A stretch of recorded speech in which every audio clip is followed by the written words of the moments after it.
Agbẹnusọ igbákejì ààrẹ àná lórílẹ̀‐èdè Nàìjíríà Ọ̀jọ̀gbọ́n Yẹmí Ọ̀ṣínbàjò ìyún Pásítọ̀ Láolú Àkàndé tí òun náà tó ti ń ṣiṣẹ́ ìròyìn lásìkò yìí tó jẹ́ pé lẹ́yìn ìgbà tí òun àti ọ̀gá ẹ̀ tán fipò sílẹ̀, iṣẹ́ àwọn oníròyìn tí wọ́n ń fi ọ̀rọ̀ wá èèyàn wò lórí tẹlifíṣàn ìyún ẹ̀rọ amóhùnmáwòrán ní Láolú Àkàndé ló ń ṣe báyìí. Òun náà mà ti dá sí agbo òṣèlú orílẹ̀‐èdè Nàìjíríà tó sì tú àṣírí ńlá nípa Ẹbọra Òwu ìyún Balógun ìlú Òwu ní Abẹ́òkúta ní ìpínlẹ̀ Ògùn ìyún ààrẹ tẹ́lẹ̀ lórílẹ̀‐èdè Nàìjíríà olóyè Matthew Aremu Òkìkíọlá Olúṣẹ́gun Ọbásanjọ́ ìlà ń sọ nípa ẹ̀ tó sì tú àṣírí nípa ẹ̀ pé bí òṣèlú Nàìjíríà bó ṣe dà báyìí tó ti fẹ́ di rádaràda, ó ní olóyè Olúṣẹ́gun Ọbásanjọ́ owó ẹ̀ ló ti wá o, abẹ́ ẹ̀ ló ti bẹ̀rẹ̀, òun ní sì ni ọ̀dáadá tó dá gbogbo àwọn nǹkan ọ̀hún tó dá sílẹ̀. Ẹ rántí pé láàrin ọdún 2015 sí ọdún 2023 ní Ọ̀jọ̀gbọ́n Yẹmí Ọ̀ṣínbàjò tó jẹ́ amòfin tó sì tún jẹ́ pásítọ̀ nínú ìjọ The Redeemed Christian Church of God ni ló fi jẹ́ igbákejì ààrẹ orílẹ̀-èdè Nàìjíríà nígbà tóun náà yóò sì mú agbẹnusọ ẹ̀ Pásítọ̀ Láolú Àkàndé tóun náà jẹ́ pásítọ̀ nínú ìjọ Rìdíìmù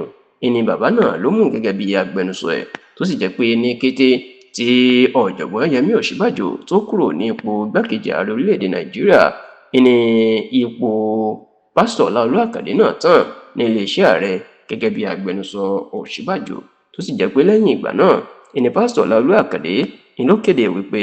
òun ti bẹ̀rẹ̀ ìrìn àjò àti iṣẹ́ tuntun nítorí pé lórí tẹlifíṣàn Channels TV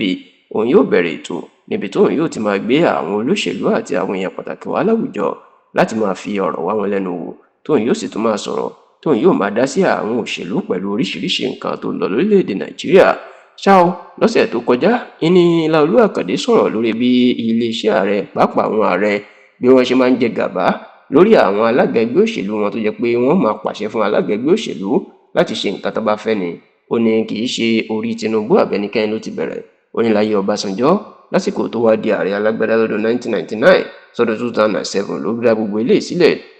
Ó ní láyé Ọbásanjọ́ tẹ́lẹ̀ ó ní àwọn ẹgbẹ́ òṣèlú ní tí àwọn alága àti àwọn alákòóso ẹgbẹ́ bá sọ lábẹ́gẹ́, ó ní ṣùgbọ́n nígbà tí Ọbásanjọ́ gbàjọba lọ́dún 1999 ló ṣe àyípadà eléyìí tó jẹ́ pé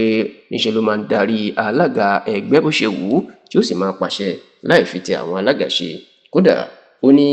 ẹni tó jẹ́ alága àkọ́kọ́ fún ẹgbẹ́ òṣèlú PDP tó kópa takuntakun nínú ìdásílẹ̀ ẹgbẹ́ òṣèlú PDP olóògbé Solomon Lah, ó ní níṣe ni Ọbásanjọ́ yẹ̀yẹ́ tí ò jẹ́ kó lẹ́nu ẹgbẹ́ òṣèlú PDP mọ́ nígbà náà tó sì jẹ́ kó dì í mọ̀ wípé eléyìí gan-an ni àwọn olóṣèlú tó kù tó ń ṣàwòkọ́ṣe ẹ̀ tó fi jẹ́ pé àwọn alága ẹgbẹ́ wọn ti di ọmọ ọ̀dọ̀ lábẹ́ àwọn ààrẹ lásìkò yìí.